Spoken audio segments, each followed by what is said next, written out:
Good afternoon. My name is Isabel Margarita Bravo, board member at Chile Day, and it is my privilege to present the last panel of today, How Geopolitics is Reshaping Investment in Chile and Latin America. We're operating in a world where geopolitics is no longer a backdrop, but a primary driver of investment decisions. From shifting alliances and trade realignment to energy security and the reconfiguration of capital flows, for sure the rules are being rewritten. For Latin America and Chile in particular, this creates both volatility but also strategic opportunity. The real challenge for investors is not only to understand these dynamics, but to anticipate how they translate into risk, pricing, and long-term value creation across the region. For this conversation, we have the privilege of two outstanding speakers, Mr. Alberto Ramos, Head of Latin America Economic Research at Goldman Sachs, and former IMF economist specializing in sovereign risk, and Mr. Benjamín Souza, Head of Latin America Investment Strategy at BlackRock, with deep experience across fixed income and capital markets. This panel will be expertly moderated by Marta Blackwell, Executive Vice President of the Canadian Council for the Americas. Please join me in a warm round of applause for our panelists.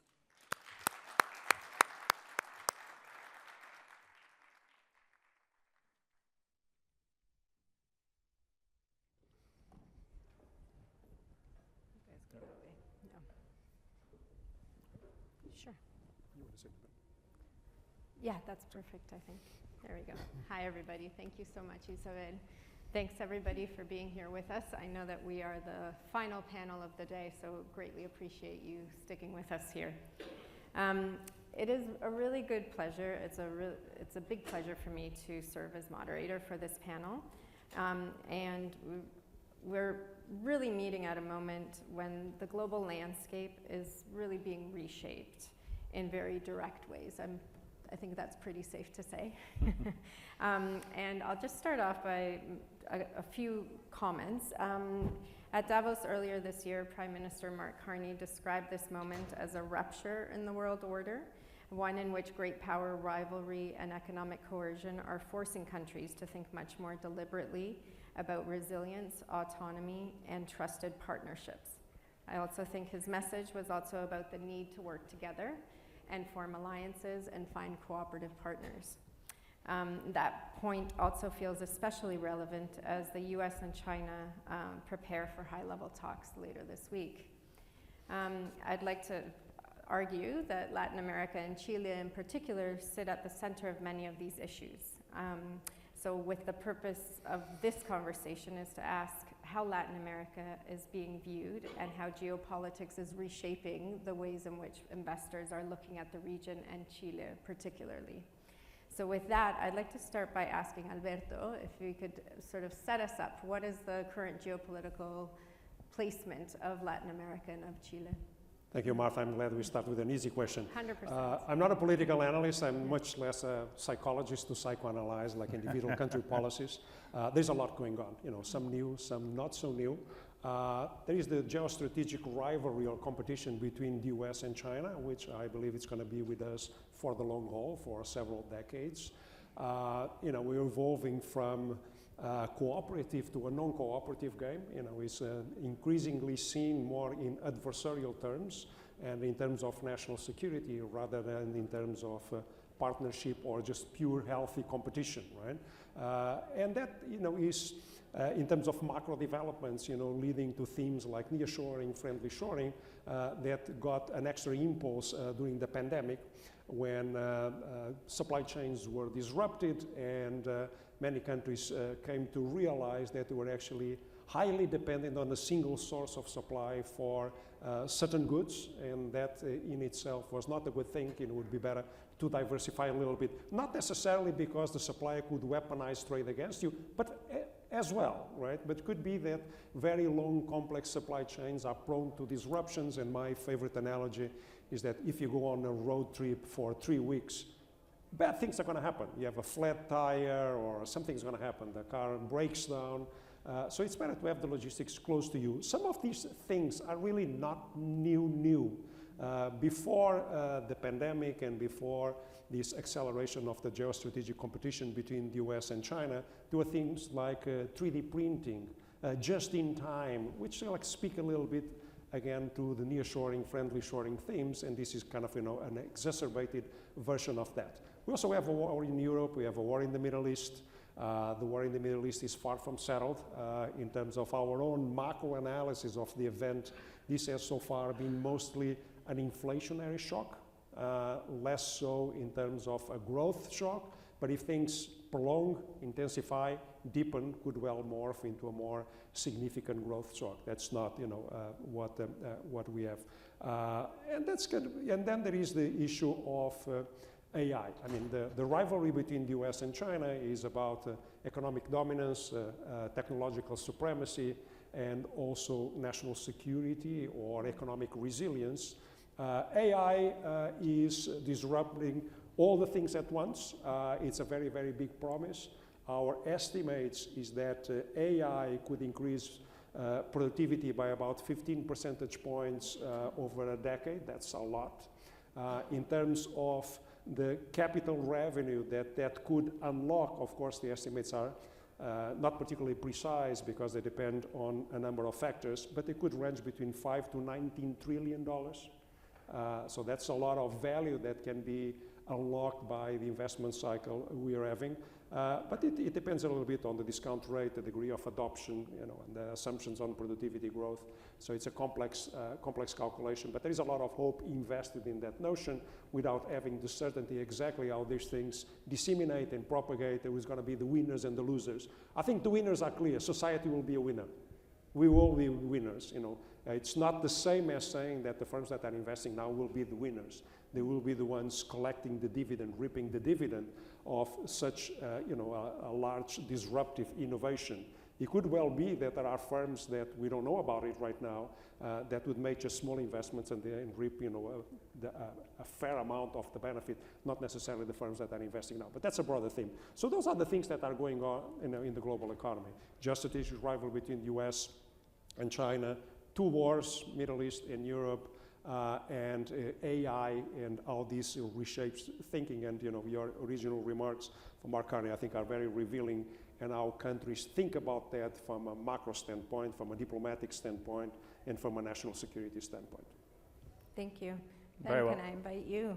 Yeah, so I think I'm going to try to build up a little bit on what Alberto said, but we have to think about why are we living the Latin America moment, and why do I say that? It's because every investor, I talk to investors around the world that invest in Latin America and investors in Latin America, and we haven't had something like what's going on, right? You have a shift in commodities, and I'm just gonna throw a couple of numbers, but typically, when you take the price of commodities as a whole, they're very cyclical, right? They have direct correlation with things like growth, like the S&P 500, right? And they move around, like if you take short-term correlations between 0 and 80%, right? So they can be not correlated or they can be very correlated. They're negative right now. What that means is, even when we're discussing inflation and probably some impact on growth, like price of all commodities across the main three groups are up. Like that's something that doesn't happen very often, right? So you have oil up, right? You have metals up, and you have soft commodities up, with a potential concern about growth, right? Like that doesn't really happen, but it is happening. And then the other thing we have to think about is that these commodities are sitting geographically in a place, right? Like you cannot start a commodity exporting from wherever you want. Like they're sitting there, and most of them sit in Latin America, right? So we go from all the way from here, all the way from Canada, all the way down to Chile, right? Where you have different people with different resources, like so Chile, metals, Peru, metals, like Brazil with a combination of both, or three of them actually, oil, metals, and food, right? And The other thing that we have to think about is that we have gone from a fully globally integrated world, like we signed all these free trade agreements around the world, and merchandise is moved freely around the world, and we cannot move that now, right? The issue of Iran is not an isolated event, right? It's a continuation of the concerns that the global supply chain had before Iran, right? We saw a single port in the world shut down, Shenzhen, and suddenly we had like all these issues with the global supply chains. This is not a globally integrated world anymore. Now, we haven't seen a single free trade agreement close, right, or cancel yet, like Mexico and the US will discuss this later, and Canada, right? But the reality is that we're throwing not only tariffs on top of like free trade agreements, but we're also, on top of that, it's not clear how merchandises can now move around the world. There's a choke point that just highlighted the risk, but there's a bunch of other choke points. We have Panama, Suez, Gibraltar, like all these places are choke points on the main maritime routes around the world, right? So this is a fact that will increase the cost of transportation. We're gonna have to buy oil from other countries that are outside of the Middle East because of this risk. So there's more miles that now need to be moved, all sorts of merchandise, not only oil, right? So this has deep implications, and the impact on commodities of these shocks will be here longer than what people are expecting, right? So this is not next month the Strait of Hormuz opens and suddenly we're back to oil at 60, right? The new level of equilibrium of the oil will have to take into account, one, like there's more miles that now you need to transport because Japan will hopefully not import 80 or 90% of their oil from a single place. So they'll have to bring it from somewhere else that's probably further. Second, the cost of insurance is gonna be higher. Regardless, it's not about not able to insure a tanker, it's just it's gonna be significantly more expensive to insure a tanker that's gonna spend more days in the open sea, right? So all these things will compute into these higher equilibrium prices for many commodities, and that's where Latin America sits. So that's my opening statement. If I may just add one question. Please go ahead. Totally agree. It's an excellent characterization. I was highlighting a little bit what's going on in the geopolitics and the geoeconomy in general. Mm-hmm. I didn't elaborate on the implications, but it's exactly so we see FDI fragmentation, technological fragmentation, transportation fragmentation. Mm-hmm. That leads to low productivity growth in general, against the more integrated, globalized world, right? It's part of the geopolitics. You define spheres of political influence and an economic influence, mm-hmm. And that will have serious implications, for growth, for productivity, for inflation, for logistics. Firms are realizing that very long supply chains are prone to disruption. You want also to diversify, not to be in just one jurisdiction because it may be a friendly or foe. So we are kind of in the period of rapid, deep transformation, including the AI story. Perfect. So on that note, I'm going to bring you guys and try to bring it back into sort of Latin America. So sort of ground everything that you've just said, and what does that do for how you're looking at and how you're even advising other investors about how to look at Latin America, and then particularly Chile, if you can sort of highlight some things about Chile in these areas of fragmentation and the risks that are involved with the current international geopolitical state. Maybe movement of things, like whether it's supply chain disruptions, anything like that. If you want to start, Ben, and then we'll come back to Albert. Think about why this commodity shift is happening, right? You have two major forces. One is this supply side shock, right? Like all these issues that are political in nature, but are affecting the free flow of supply into the market, right? That is impacting certain, like it's mainly oil and soft commodities. But then you have on the other side what Alberto was mentioning, which is the scale of investing in a particular type of infrastructure, which is all these AI data centers, is massive. We're talking about in 2019, these 4 companies invested $70 billion.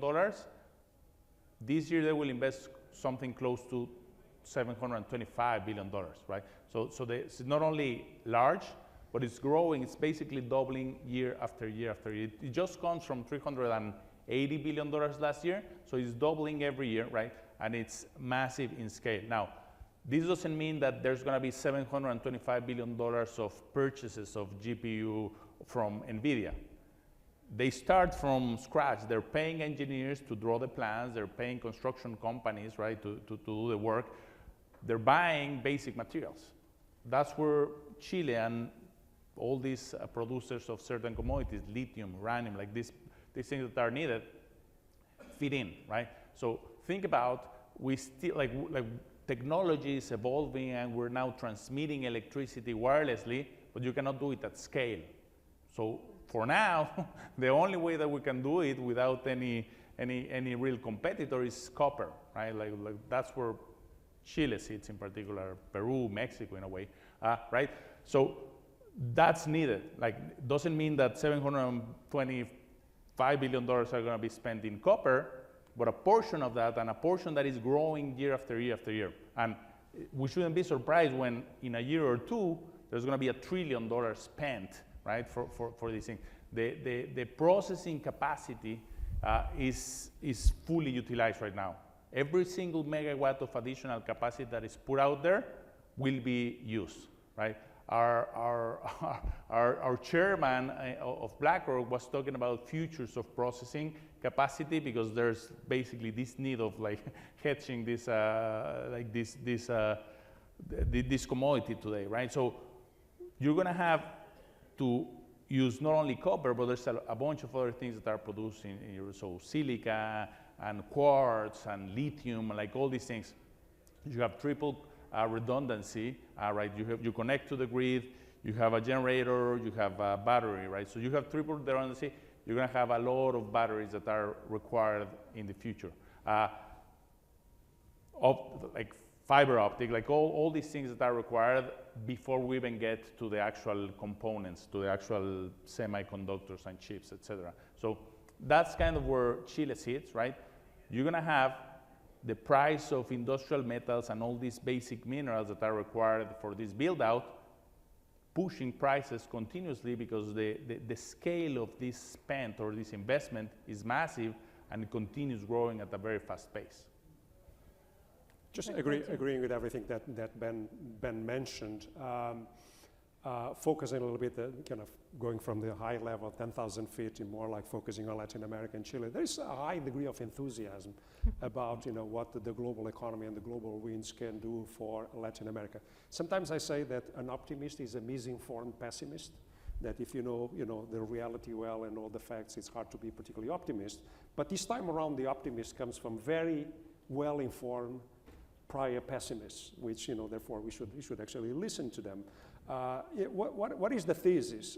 The thesis is that LATAM is sufficiently distant from the trouble spots in the world.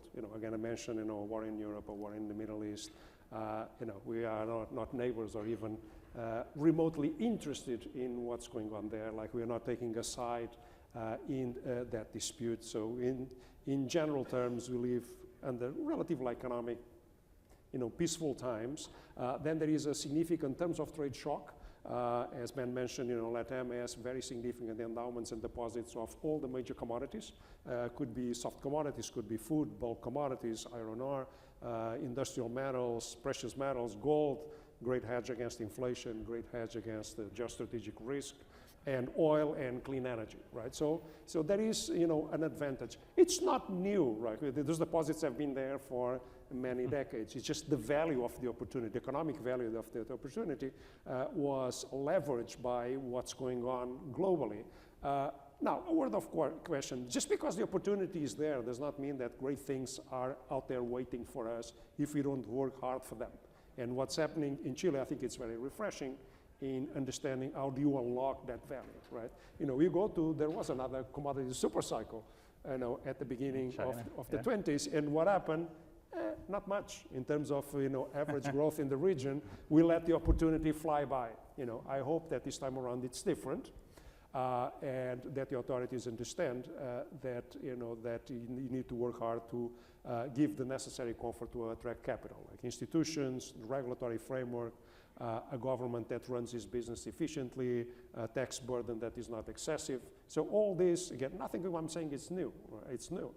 It's known, but they are important, in particular when the opportunity is there. When the opportunities are not there, it's like the opportunity cost is small. There was no opportunity to do better. But now the opportunity is there, so I think the onus is on the policymakers to really capitalize it. So there is a lot of goodwill, even in terms of diversification in global portfolios, looking at Latin America certainly with different eyes. But we also need to do our part.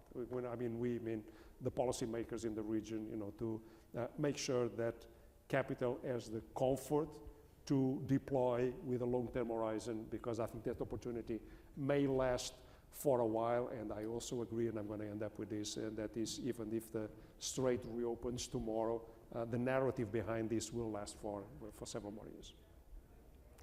Great. I'm going to expand a little bit and ask you what else actually comes into play when you're thinking about those investments. Like you just mentioned policymakers, and you mentioned some things that you might be looking to. What about things like democracy? What about things like rule of law, human rights, that type of thing? So can you speak a little bit to that in terms of where the region might fit within your global analysis, and what some of the benefits might be in that space in the region? Mm-hmm. Sure. Again, I'm not a political expert, Sure. but the experts say we may be living a little bit of a kind of democratic recession, that we see more autocratic regimes or even democratic freedoms being encroached, all across the globe. Like this is like a general observation. I mean, it's known that institutions do matter. In institutions that foster institution predictability, again, right? The quality of the institutions, pro-growth policies, democracy. I think, the paraphrase Winston Churchill, is the best imperfect system we know. Is perfect? No, far from it. But all the other ones, I think, are even more imperfect than democratic. We have a little bit of a problem in the region. That there is a deep mistrust of the political establishment. People don't feel represented. And when you look at average growth in the region, has been rather mediocre. It's kind of disappointing. That's why I'm saying, it's important to sober up that the opportunity is there, but we have wasted so many opportunities in the past that we have to be careful that this will be really the opportunity we're going to grab. Right? When you look at growth over the last 20, 30 years, Latin America is not converging anywhere. It's actually diverging. It's growing much, much less than any other geography in the world, including other emerging market regions, like being it in Asia or being in Europe. Latin America, over the last 30 years, has only grown slightly more than sub-Saharan Africa. That should not be the template for us, with all due respect. I think we can do a lot better, and we have absolutely unbeatable comparative and absolute advantages in agribusiness, in the commodity sector, and we are in Canada. There was kind of some economic thinking in the 50s and the 60s that specializing in commodities will be problematic because the price of primary goods was on a secular decline versus industrial goods. So if you want to be a rich, prosperous, developed society, you really have to industrialize or turn into a services economy. Specializing in the primary sector, we're not going to bring the goods to you. Canada is relatively prosperous society. Mm-hmm. So is Australia and New Zealand, and they are basically commodity-based economies. They are Norway. Not exactly Norway. So we have to respect that this has as much value as anything else. And look at Brazil. The only sector that registers decent productivity growth is the agribusiness, nothing else, right? So it's important, the institutions, the policies, and trade openness. In the end, growth is a difficult thing, but we know how it works. So it's a give and take. Like, it's not a well-hidden secret. It's open source. We know how countries grow, even though growth is difficult to materialize. And if you look, for instance, at the economic success of China and some of the Southeast Asian economies, it's basically predicated on three things. You save, which basically allows you to invest without running large current account deficits. You trade, you integrate into global economy chains, high value-added economic chains, and you educate. By investing, you add more physical capital to the economy. By educating, you elevate the level of human capital. And by trading, you get knowledge, best practices from the world, like you integrate into high value-added chains. If you do those three things, and you be patient, good things are going to happen for you. You're going to still have business cycles, ups and downs in growth, but over the long term, I think you can accelerate the term. So it's simple. Ben, do you want to add to that? So I'm going to say, I want to throw something controversial out there, but I don't think it's about politics. I think it's about policy, right? So what the markets want is policies that are good and predictable, right? That's ultimately like when investors get excited about something. So you could have a government to the right, to the left, like in Latin America, we're moving like sideways every cycle, right? And we continue moving now to the right, but like everybody went to the left. But what the market is really looking for is for these policies. Policies can be terrible, even if you're extreme right, and we can talk about our southern neighbors, right? But that's what the market is concerned about. Like, so if you have, regardless of the politics of a country, you're looking for things that are supportive and predictable, and so it's simpler than that, I think. Europe, you're talking, like we were having a conversation earlier about the infrastructure. Like that's a perfect example, and we can have a country like Mexico that is trying to figure out how can they attract investment in the infrastructure sector, right? So I think it's a little bit about, like, do we like the policies or not? Like, are these policies are going to be supportive for growth? Or like, and why do we care about policies? Because they impact inflation, right? And that's important, right? They impact growth, and that's important. And most importantly, and we have to think about this very carefully, they impact profitability of the companies, of the private sector, right? So that's why policies are really, really important. So regardless of where we think the politics are going, that's what the market is looking for. If these things are good for inflation, growth, and profitability of the private sector, investors around the world would like to invest in that country. Absolutely, 100%. Fabulous. So Alberto, I'm going to come back to you and ask you to start let's look ahead. What do you see, what's in the forecasting for you, and how are you looking at that in terms of Chile and or any of their southern neighbors, in terms of sort of the strongest opportunities for the region? So you've mentioned some sectors already, but what would be your analysis in terms of forward-looking Sure, in projections? terms of our forecast, like they don't yet embed, that we are going to capitalize on this opportunity, right? And just, this a stylized fact, it's not a funny one, but if you look at, if I have to ask you, what was the growth rate, the aggregate growth rate for Latin America in 2024? Anyone wants to guess? It's a number between 1 and 3. It's 2%. And then in 2025, 2%. And in 2023 was 2, 2024 was 2, 2025 I think was about like 2.2, and our forecast for this year is 1.8, despite all the opportunity, right? So this is going to take a while, and for the year after also like close to, close to 2%. And for Chile in particular, things are moving slowly, in the labor market, credit, investment spending, but it's still the early going. And I totally agree that, the market does not have political preferences. We as individuals do have, but for the market, you're looking at the policies that create growth and opportunity. What is good for the country, what is good for the population of the country is good for the markets. Is that what makes investors make money on their investments? Let's make asset prices go up. There is no other political preference. I don't care if a left-wing president reads Milton Friedman and starts to implement pro-market policies, or if a right-wing president, implements more state-controlled policies. Like, that's not about the political preference. It's about outcomes. It's about the capacity to, keep the economy forward. But we have to disabuse ourselves a little bit of the notion that the world has to do something for us. You know, this is like a great opportunity, and you know, finally the world is going to help us getting out of that funk of 2% growth on average, right? And that we barely grow only slightly over sub-Saharan Africa. I think the destiny is in our hands. We are perfectly capable. We have the opportunity. We have the instruments. We have the resources. You know, we talk about like commodities. There is a lot we can do for ourselves if we get the right policies. It's not irrespective of the global environment. Of course, you know, if you're dealing with tailwinds rather than headwinds, it helps.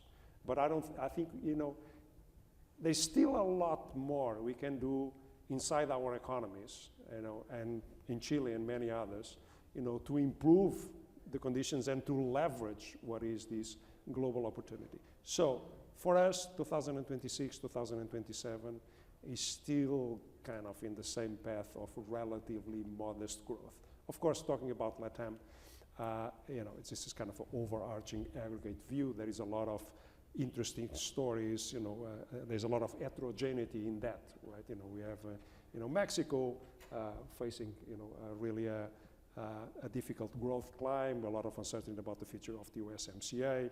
We have the experiment in Argentina under President Milei. We have this transition in government in Chile, and a lot of hope that it will bring more pro-market, pro-investment policies, and also a more disciplined management of fiscal policy. In Brazil, you're going to have an election. In Peru, you're going to have an election. In Colombia, you're going to have an election. God knows. But we are cautious in our forecasts. Perfect. Can I push a little bit on that, on what you mentioned in terms of the long term? Like, I understand that you're speaking policy is what you're looking at. But are there not things in the political realm that you are going to look at to ensure longevity and the potential for future growth? So while, does that make sense? Yeah. Yeah. Look, we don't engage that much in very long forecasts, right? We, you know, take usually like a 2-year horizon. Certainly, like we look a little bit forward. I mean, I wish I knew what's going to happen by next Friday. You know, much less like 5 to 10 years ago. Yeah. The trend is not particularly auspicious when you look at what drives growth. Productivity, the demographics. We have passed the optimal demographic window in a number of places. Capital is still poorly allocated in most of the places. Violence and public security is a major issue across all of these economies. And there is a crisis of representativeness, you know, by the political system. So it's rare to find a country where the quality or the integrity of the institutions has actually improved over the last 3 years. You know, and I think even in Mexico, perhaps, the most clear example where there's been some institutional backsliding. So it's hard to be particularly optimistic unless you convince yourself that you're going to see great reforms. The only way to elevate potential GDP with these demographics is to reforms that increase productivity, make these economies more efficient, and attract more capital. Let me just give you a truism. You know, in the end, growth is about capital accumulation, punto. You know, there is no David Copperfield trick about it. If you don't invest, you don't grow, and investment is still lagging in many parts of Latin America. You need a comfort, you need more investment, domestic and foreign. So, just connecting to that point, because that's important. No? The reason why price of oil went to 114, it's not because there's no oil, right? Like, we have a lot of oil in Venezuela and Mexico and all these places, but you haven't invested in so long that you cannot extract it. Like, all these commodities don't come out of, like, just like you have to invest millions of dollars to take them out of the ground. And it's a very long cycle, right? So you put money in a mine and it takes years for it to start producing. Same thing with oil fields, right? So ultimately, and this is the opportunity or opportunity lost, is we have a nice little shift in the price of all commodities, right? We are specialized in that, but have we invested? Is Venezuela really doing it or not? Like, the American companies also have the uncertainty of their own policy, not Venezuela's policy, but their own policy. Should I invest here or not? Is the the framework that I can invest in reliable or not, right? So this is our challenge. This is a challenge for all Latin Americans. This is where we should be investing, right? Because we don't know how long this is going to last. Like the private sector, which understand that this is very expensive investment and build out, are trying to figure out ways. So you need cement right now because you are putting these data centers on the ground, right? You need iron bar, you need certain things to put them on the ground. Somewhere in the US, they will start expanding around the world, right? With a couple of major constraints. One is the cost of electricity. The cost of electricity is ridiculously high, and it's going higher as you demand more electricity. Second, the chilling process of this thing is crazy. It's very expensive, right? And third, you have social pressure, right? Like you're building these things to destroy jobs.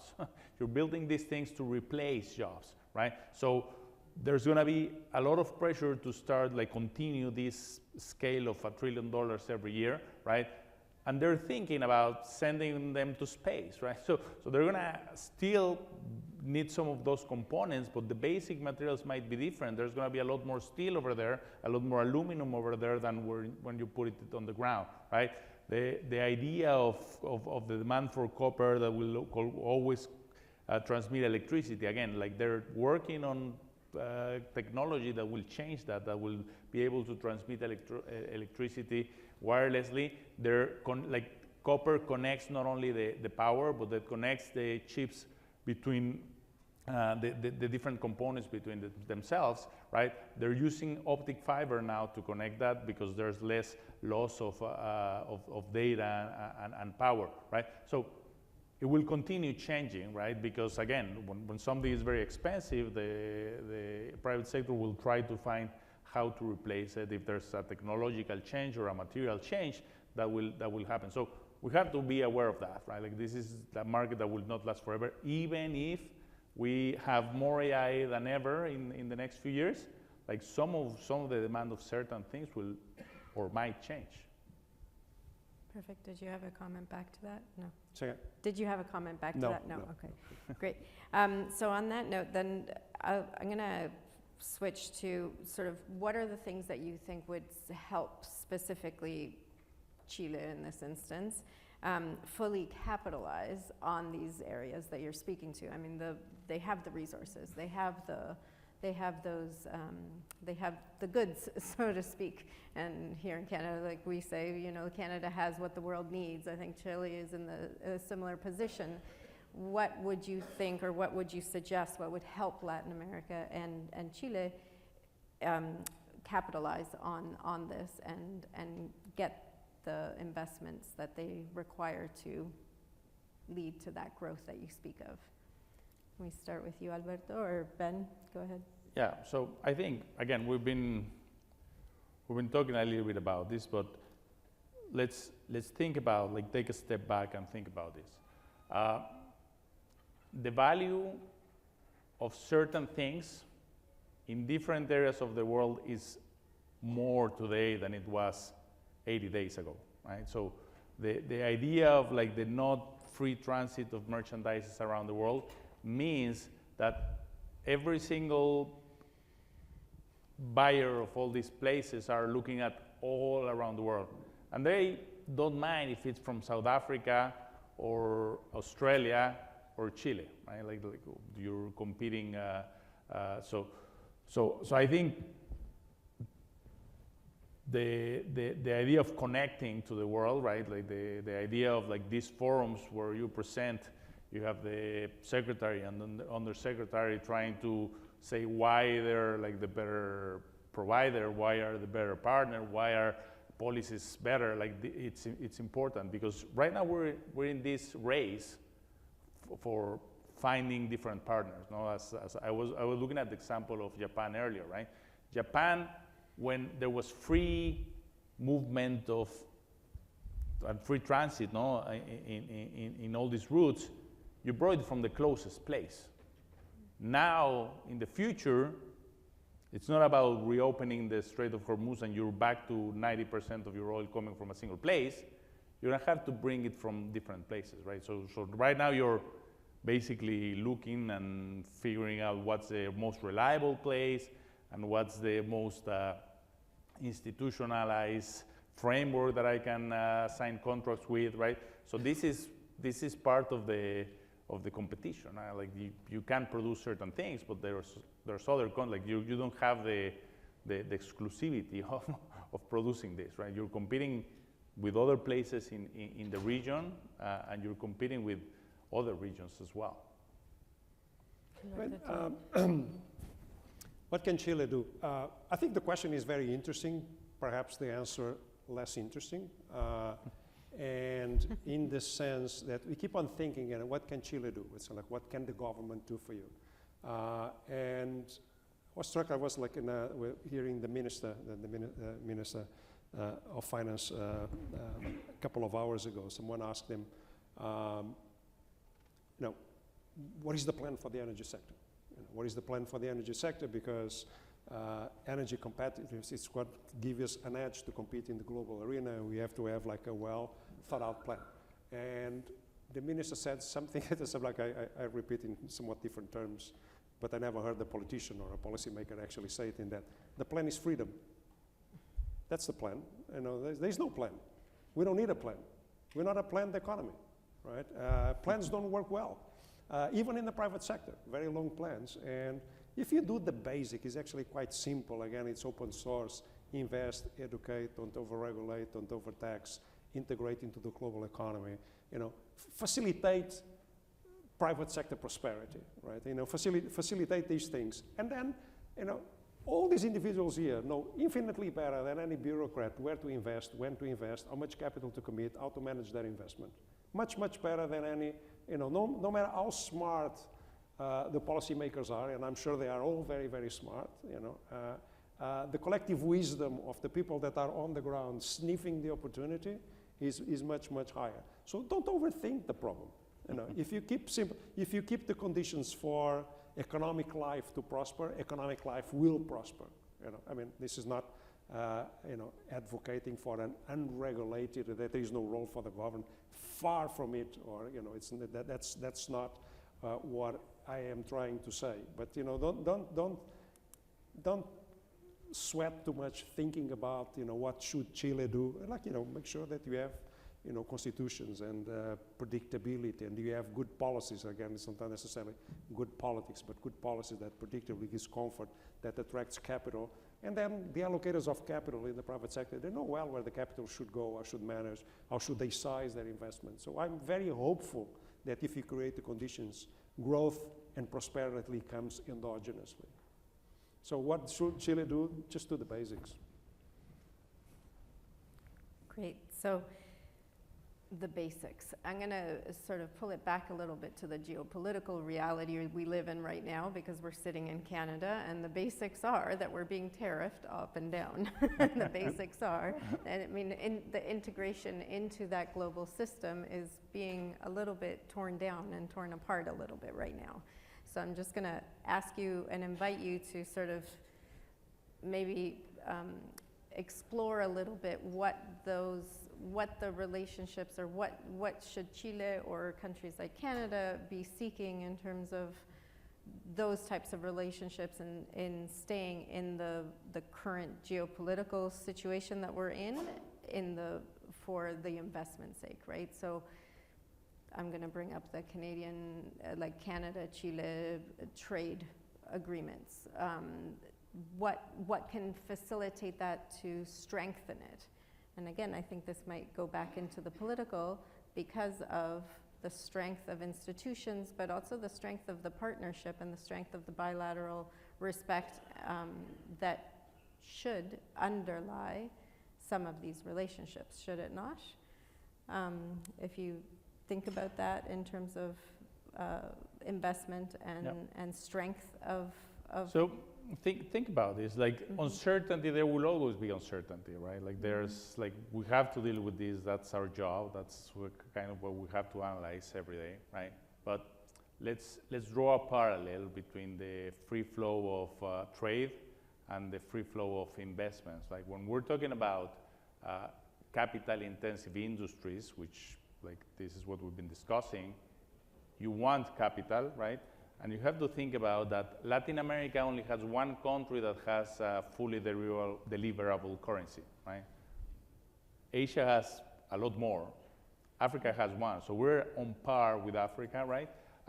So we have to think about like we've been discussing in Brazil, we've been discussing in all these places, should we do the deliverability? You know, it's simple. It's like the actual flows and how you hedge the risk when you're a foreign investor. It's a lot simpler when you do it with a deliverable currency versus not. And you think, well, it's like, what's the difference? The difference is like there's basis on one, there's not based on the other. There's like operationally you have to post collateral versus not. Like there's all these different things that are just again slowing down the flow of capital. Now again, what we do is we create investment products. That's what BlackRock does, right? And we put it in front of the world. Investors around the world, they're interested in investing in emerging markets. There's frictions to these flows, and you can see that when you invest in certain places, like there's some frictions because of withholding taxes, because of different things.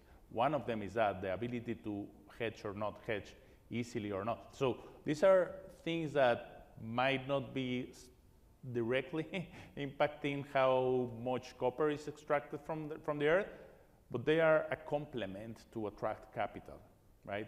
And we don't have that in any other country other than Mexico, like the deliverability and free capital controls. Again, I'm not advocating for removing policy in any of these places, but that's what you have to understand, that these little things allow or slow down the flow of capital. And the flow of capital is necessary at the scale that we're seeing, the investment on one side that is going to impact you on the other side, right? So those are some ideas that I can come up with in this conversation.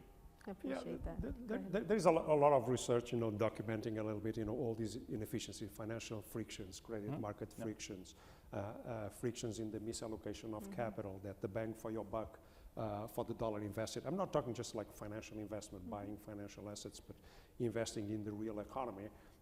Those losses in terms of total factor productivity can be 30% of what capital returns in many other places. Also, there are some of these frictions. Actually, it's a little bit countersensical. They seem to impact more the large companies rather than the small ones. You think that it is like the small companies that have less access to credit and that these frictions bite more, and actually it seems to be that it is the large corporations that suffer the more from these frictions, and therefore they tend to be undersized compared with European peers or US peers. Our large companies should be much larger. The winners should have a much larger share of the market than they have in many other places. And that's not a competition argument. It's just, they don't grow because of a labor legislation, because of credit market frictions and a number of things that keep productivity growth. So in the end should be an agenda to increase productivity, and that has many, many angles, from judiciary, law and order, predictability, free trade, government efficiency. So it's a very kind of broad spectrum of variables that come into that, statistic variable that represents everything. In the end, if productivity growth is close to zero, you should not expect living standards to improve in a very significant way. Perfect. So on that, I'm going to bring us to our final question, because we do have some airport taxis waiting for some of our panelists here. But to close, what is one idea, or two or three, or one piece of advice that you would like to leave with the investors and the policymakers sitting in the room with us here today? Again, it's you have the good light glowing on Latin America right now. Like, take advantage of that. Talk to global investors. Talk to investors from the developed world that are eager to start exploring these opportunities. It's incredible. Like, for me, I've been doing this job for some time, but I've also been doing for another 15 years, looking at emerging markets very closely, and I haven't seen ETFs if you look at equity ETFs from iShares, from BlackRock, the top 10 are international investors, so it's not US. Even when we're talking about AI and all these things that are happening for the US, investors are putting their money elsewhere. Like the largest asset gatherer of our ETFs is IMG, which is emerging markets. In part is Korea, but like it's also Latin America in a way because of this. And then you go down the line and you're gonna see things like Korea there, you're gonna see things like Brazil in there. Like this is the uncertainty, the unpredictability of US policies, which is not typically what we deal with, is attracting or is making investors look outside of the US. Even though it's the largest market, people are still looking at other opportunities, right? At some point, we had $8 billion going out of the S&P 500 going into EM. Like the number is much smaller now, so there's less outflows into S&P 500, but the EM part keeps growing. It was now at above $10 billion, right? So we have to think about this. Like we have investors that are concerned about their own domestic policy in the US, and they're looking for opportunities outside of the US. This is not something that I've typically seen, and I've been doing this for 25 years. So, so just go out there and forums like this so obviously help. Correct me if I'm wrong, Ben, but what are you describing? It seems like the marginal dollar is being invested increasingly towards EM and towards Latin America as a diversification play. We haven't seen yet like significant divestment of DM to invest in EM. No. It's just, the new flow, people save every day. No. The global pool of savings keeps on increasing, and the marginal dollar that for more than a decade was sucked into developed. But I think you can go even further, because last year the dollar weakened against every single currency. That means that you have money going out of the US going into all these other places, right? So it's even like, I think this year has changed, so it's like, you think there is some divestment also taking place? But last year, absolutely. Last year, the source of uncertainty was coming from the US, which is not what you typically see. Right. So people were concerned about that, and it's like, whenever you see bad policies again, like it's about policies, people are concerned, and you try to think about reducing that or mitigating that risk in a way. I think this is a lesson that conditions matter, and then capital moves very quickly. Yeah. And when they sense the opportunity, they disengage. It's footloose, right? It's not like a decision to move a cohort of a population from one country to the other. Capital can move very quickly. As for a piece of advice, I don't have really a piece of advice for this crowd. I probably would take some advice. But I would say, like on a positive note, nothing lasts forever, good or bad. And the fact that in LATAM we missed so many opportunities in the past, the fact in LATAM that growth has been rather mediocre. We are still masters of our destiny, and good policies matter. I think what's happening in Chile now could eventually, also matter in terms of economic performance, right? So I'm kind of, that we have dropped the ball so many times in the past that this time around we smart up a little bit and grab the opportunity. So that's the positive thing. Nothing lasts forever. It's not written in a piece of stone that LATAM shall not grow at a fast rate. It can definitely grow at a decent rate. Fantastic. Well, thank you. With that, we'll end this panel. Thank you, Isabel. Thank you to Ben and to Alberto. I want to thank you, Marta, Alberto, and Ben, for such an insightful conversation on the geopolitical context and how it is impacting Chile and Latin America. Thank you.